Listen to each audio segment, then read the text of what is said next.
ካንተ የወሰድኳቸው ማረጋቸው ነገሮች አሉ። ለምሳሌ የተቀቀለ እንቁላል ውስጡን አውጥቼ እመገባለሁ። የተጠበሰ ዶሮ እበላለሁ በግራም በትክክል አድርጌ። ግን ይሄ ሁልጊዜ አይደለም። አንድ ሳምንት እንደዚህ አደርግና አንድ ሳምንት መልሼ በተመሳሳይ መልኩ ዶሮ ወጥ፣ እንጀራ በወጥ እንደዛ እመገባለሁ።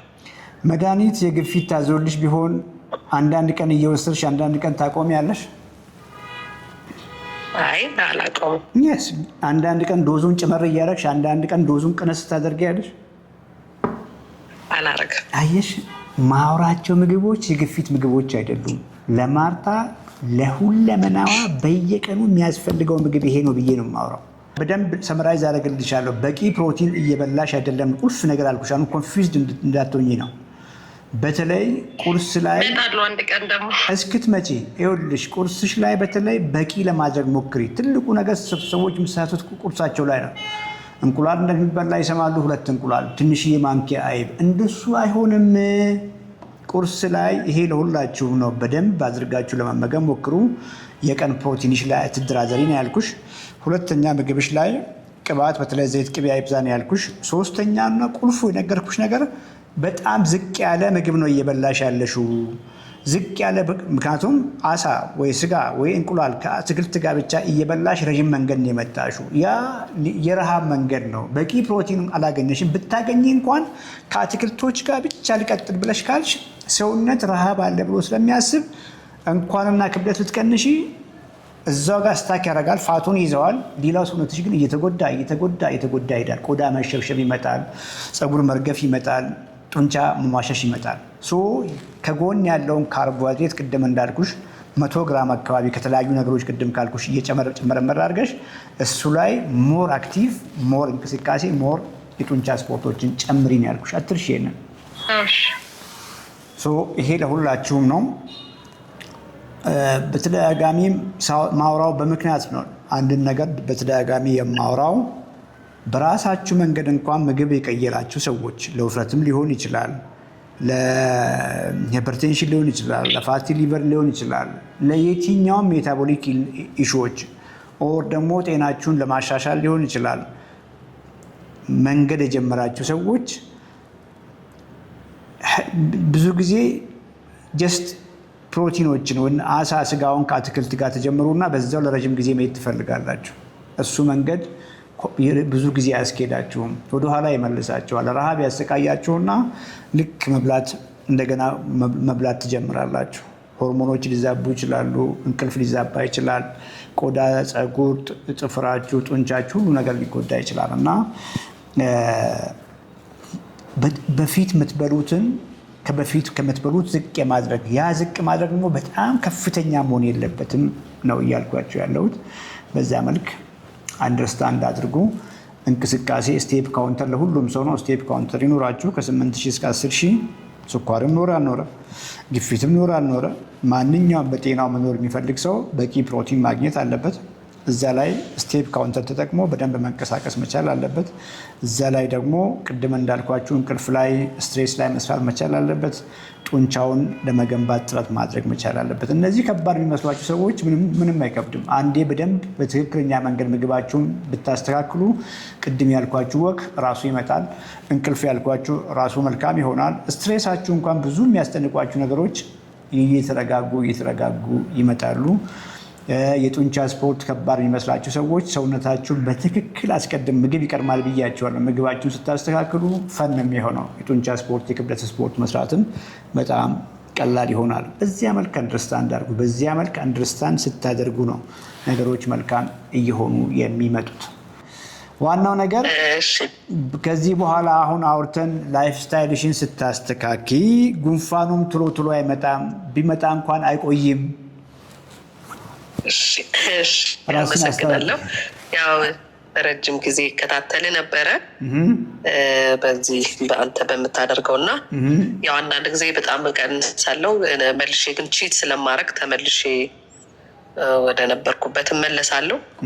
ቶሎ የሚቀንስ ሰውነት ነው ያለኝ፣ ግን ኮሚትድ አይደለሁም በስራ ባህሪ በምናምን መልሼ ሁሉንም ነገር እመገባለሁ። እንደውም አብዝቼ ቀድሞ ከምመገበው አብዝቼ ሁሉ ልወስድ እችላለሁ።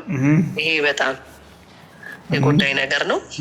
ሌላው ምንድነው አሁን ላይ ተደጋጋሚ 2 ዓመት ይሆነዋል ግፊት ያሳይብኛል። ማለት 140/90 ምናምን እየሆነ ለ2 ዓመት ያክል ግፊትም አብሮ መጥቷል እና የመጣለው ግን እስከምመጣ ድረስ እንደው ምክር ቢጤ ሀይ እንድትለኝ ረፊ እንድትለኝ አንዳንድ ነገሮች እንድትመክረኝ ብዬ ነው።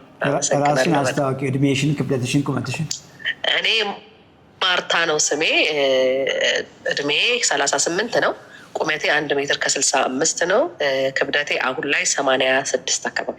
አሁን ግፊቱ ለምን እንደመጣ ገብቶሻል ከማወራ አንጻር አይደል?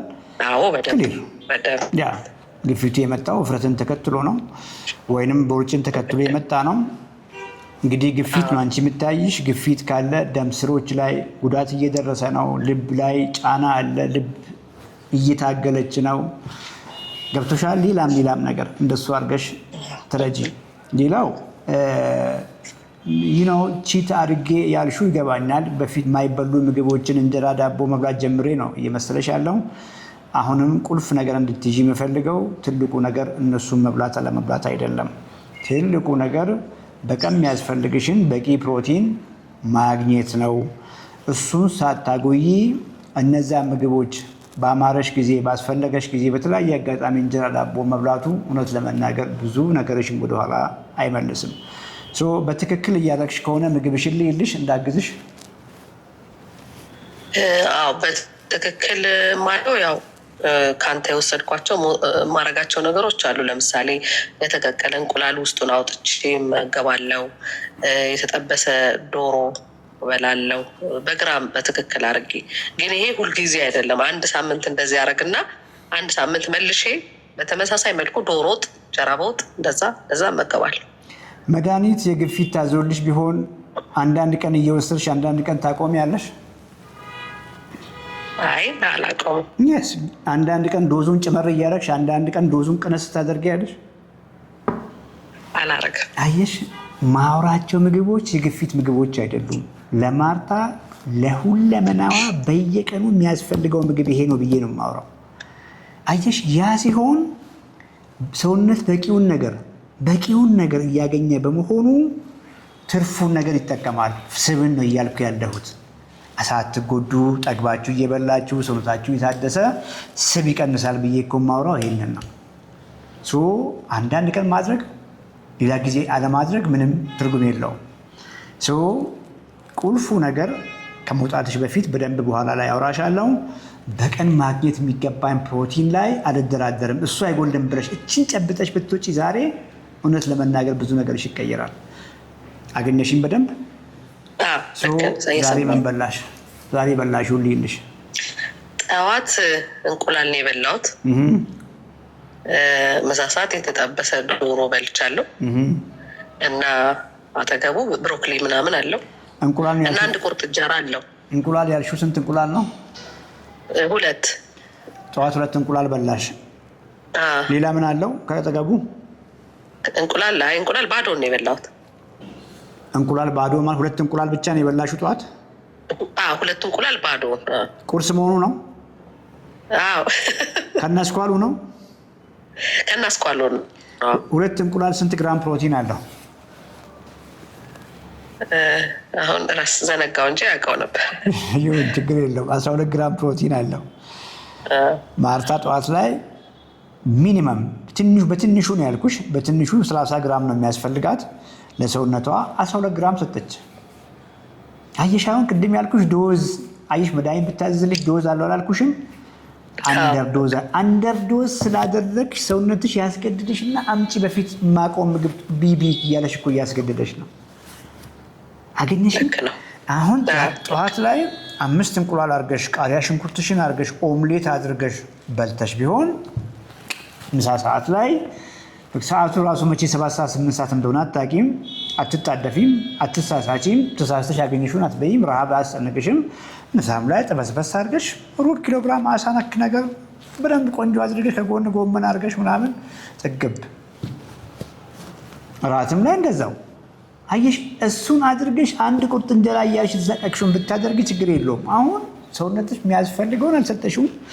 እየተሳቀቅሽ አንድ ቁርጥ እንጀራ በላው። ቺቲንግ ያልሽው እሱ ነው። ቺቲንግ እሱ አይደለም። ቺቲንግ በቂ ፕሮቲን አለማግኘት ነው። እሺ በሌላ ቋንቋ እናውራ። አግኝተሽ እንዳል በደማውን ምሳ ምን በላሽ? ምሳ ዶሮ እና ብሮኮሊ ነው የበላሁት። ዶሮ ምን ያክላል? አንድ እንትን ነው ሌጉን ማለት አንድ ዶሮ እግር እና ግን ብሮኮሊ ያለው ቁርጥ እና አንድ ቁርጥ እንጀራ አልኩ። አይባንታ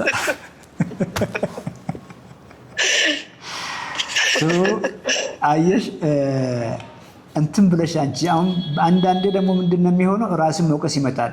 እኔ አረባም ጀምሬ ተዋለው ምናምን ውስጥሽን ነው ብሌም እያደረግሽ ያለሽው which is not right። አየሽ ቅድም እንዳልኩሽ አሁን እስካሁን ያወራነውን ነገር በሙሉ ድሊት አድርጊና በቂ ፕሮቲን አግኝ። አየሽ በቂ ፕሮቲን ስታገኝ ሌላው ነገር እራሱ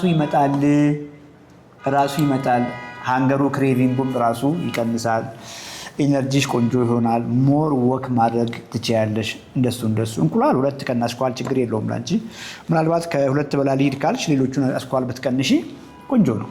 ጠዋት ላይ ከእንቁላል ውጭ ስጋ የማይበላልሽ ከሆነ አይብ አድርጊ። አይብ ቆንጆ ነው። ኦኬ። ወይም ደግሞ ኖርማል እርጎዎች ባለፈውም ላይ ብላ ሳውራ ነበር። ኖርማል በየሱቁ የምናገኛቸው እርጎዎችን ግዢና ከሆይ ፕሮቲን ጋር ሚክስ አድርገሽ ቆንጆ ውፍር ያለ በቂ ፕሮቲን ያለው እርጎ ማዘጋጀት ትችያለሽ። ከጠዋት ጀምሮ እስከምተኝበት ድረስ የተንቀሳቀስሽው እስከ 10,000 እርምጃ እስከሆነ ድረስ በሳምንት 2 ቀን የጡንቻ ስፖርት እየሞከርሽ እስከሆነ ድረስ እንጀራ አንድ ቁርጥ እንጀራ ኢሹ አይሆንም። እሺ አሁን በደንብ ገብቶሻል። ፍራፍሬ መጨመር ትችያለሽ። ምንም ችግር የለውም። ለአንቺ ሳታበዢ አንድ አይነት ፍራፍሬ መጨመር ትችያለሽ። ስራዎችን ግሪፕ ምናምን ነው በቀላሉ የምናገኛቸው እነ ብርቱካን ነክ ነገር እነ እንጆሪዎች እነ አፕል ነገሮች ግሬፕስም ከሆነ ሳታበዢ ሀባብም ሳይሆን ሳታበዢ ፍራፍሬ መጨመር ትችያለሽ። ምክንያቱም አሁን ቅድም ከአንቺ በፊት ከገባችሁ ልጅ ጋር ሳውራ ነበር እና ለረዥም ጊዜ ጀስት ስጋ ነክ ነገር ከአትክልት ጋር ብቻ ነው የበላችሁ። እሱ መንገድ ለምን እንደማይሆን እያወራኋት ነበር። ስለዚህ ፍራፍሬዎች የምናስበውን ያክል ከፍተኛ ስኳር የላቸውም። ገብተሽ ቼክ ማድረግ ትችያለሽ። ፍራፍሬ ጨምሪ።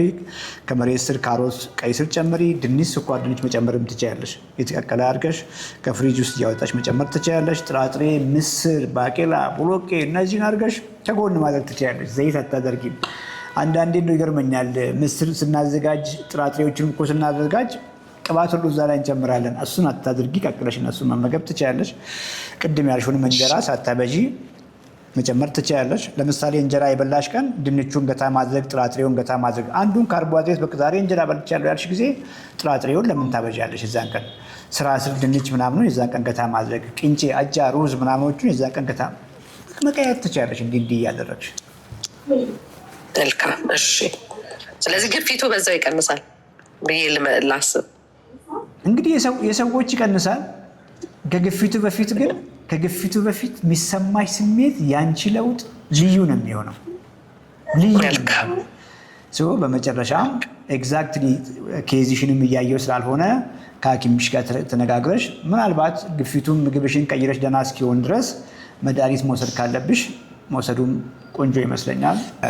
ቅድም እንዳልኳችሁ ቀላል ሜዥርመንቶች እንዴት ኢንሱሊን ሬዚስታንት መሆናችንን እንዴት እናውቃለን?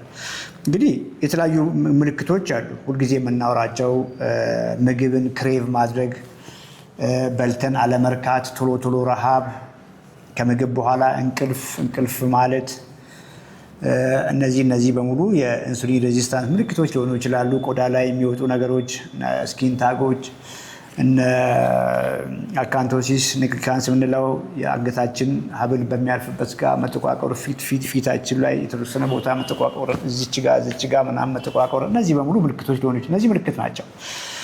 ግን በሕክምናው ሜዥርመንቶች አሉ። ለምሳሌ የወገባችሁ ልኬት ሊሆን ይችላል፣ ግፊታችሁ ሊሆን ይችላል፣ ስኳራችሁ ሊሆን ይችላል፣ ኮሌስትሮል ማርከሮች ምን ያክል ሜታቦሊካሊ እየታመማችሁ እንደሆነ፣ የኢንሱሊን ሬዚስታንስ የህመም ጣሪያችሁ ምን ያክል ከፍ እያለ እንደሆነ ጠቋሚ ናቸው። የወገብ ልኬት ጀስት ከቁመታችሁ ግማሽ በታች ካልሆነ ጠዋት ላይ ነው የምትለኩት፣ እምብርታችሁ ላይ ነው የምትለኩት፣ ሆዳችሁን ለቀቅ አድርጋችሁ ነው የምትለኩት። ስትለኩ ከቁመታችሁ ግማሽ በታች መሆን መቻል አለባችሁ። ቁመታችሁ ሜትር ከ70 ከሆነ ከ85 በታች መሆን መቻል አለበት ማለት ነው ወገባችሁ። ከዚያ አልፎ ቁመታችሁ ሜትር ከ70 ሆኖ ወገባችሁ 90 ሚል ከሆነ፣ ወገባችሁ 110 ሚል ከሆነ፣ 120 ሚል ከሆነ ይሄ አንዱ ምልክት ነው ማለት ነው። ሁለተኛው ምልክት ይሄ ቤታችሁ ቼክ ማድረግ የምትችሉት ነው። እንግዲህ ሐኪም ቤት መሄድ አይፈልግም። ሜትር ገዝታችሁ ወገባችሁን ቼክ ማድረግ ማለት ነው። ሁለተኛ ግፊት ነው። ግፊታችሁ ቼክ ስታደርጉ ኖርማል ካልሆነ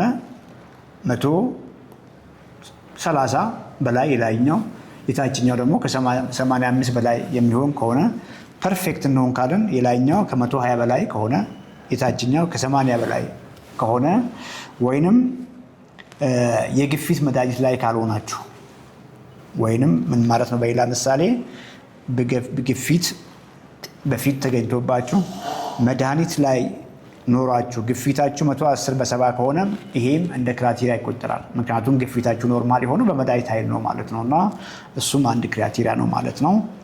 ሌላው በላብራቶሪ የሚታወቁ ናቸው። ስኳር ከ100 በላይ ከሆነ፣ ኤችዲኤል ኮሌስትሮል የሚባለው በተለምዶ ቆንጆ ኮሌስትሮል የሚባለው ለወንዶች ከ40 በታች ከሆነ፣ ለሴቶች ከ50 በታች ከሆነ፣ ትራይግሊሰራይድ የሚባለው ከ150 በላይ ከሆነ እንግዲህ ሜታቦሊክ ዲስፋንክሽን አለ ልንል እንችላለን። ሶስት ነገሮች አሁን ካልኳቸው 5 ነገሮች ውስጥ 3ቱ ካሉ ኦልሬዲ ሜታቦሊክ ሲንድረም ውስጥ ደርሳችኋል ማለት ነው። አንድ ሰው ሜታቦሊክ ሲንድረም ካለው ለፕሪዲያቤተስ፣ ለዲያቤተስ፣ ለካርዲዮቫስኩላር ዲዚዞች የልብ በሽታ ማለት ነው፣ ለስትሮክ፣ ለብዙዎቹ ሜታቦሊክ ካንሰሮች፣ ለአልዛይመርስ ዲሜንሺያ ለምንላቸው እና ለሌሎች ሜታቦሊክ ህመሞች የመጋለጥ እድሉ በጣም ከፍ ያለ ነው ማለት ነው እና በጣም አክት ማድረግ ይጠይቃል። እንዴት ነው አክት የምናደርገው? ቀላል ነው። ቅድም ከገቡ ልጆች ጋር ሳውራ የነበረው ማለት ነው። ምግባችሁን ቀይሩ፣ እንቅልፋችሁን ቀይሩ፣ እንቅስቃሴያችሁን ቀይሩ። ራሱ ፋት ይቀንሳል። ስብ ሲቀንስ ስብን ተከትሎ የመጡት እንደነ ስኳር፣ እንደነ ግፊት፣ እንደነ ቅድም ያልኳቸው ኮሌስትሮል ደህና ይሆናሉ። ከ5ቱ ውስጥ 2ቱ ደህና ከሆነ፣ 2ቱ አብኖርማል ከሆነ ለምሳሌ ወገባችሁ ልኬት ቅድም እንዳልኳችሁ ከቁመታችሁ ግማሽ በላይ ሆኖ ግፊታችሁ ከፍ ያለ ከሆነ ወይንም የግፊት መድኃኒት ላይ ካላችሁ ሌሎቹ ኖርማል ከሆኑ ኤችዲኤል ኖርማል ከሆነ ስኳር ከ100 በታች ከሆነ ትራይግሊሰራይድ ከ100 በታች ከሆነ እንግዲህ ሜታቦሊክ ሲንድረም የላችሁም። እንደዛ አድርጋችሁ ልታስቡ ትችላላችሁ። ይሄ እንድትዘናጉ ሳይሆን አክት ካላረጋችሁ ሌሎች ነገሮችም ይመጣሉ። አክት አድርጉ እንደማለት ነው።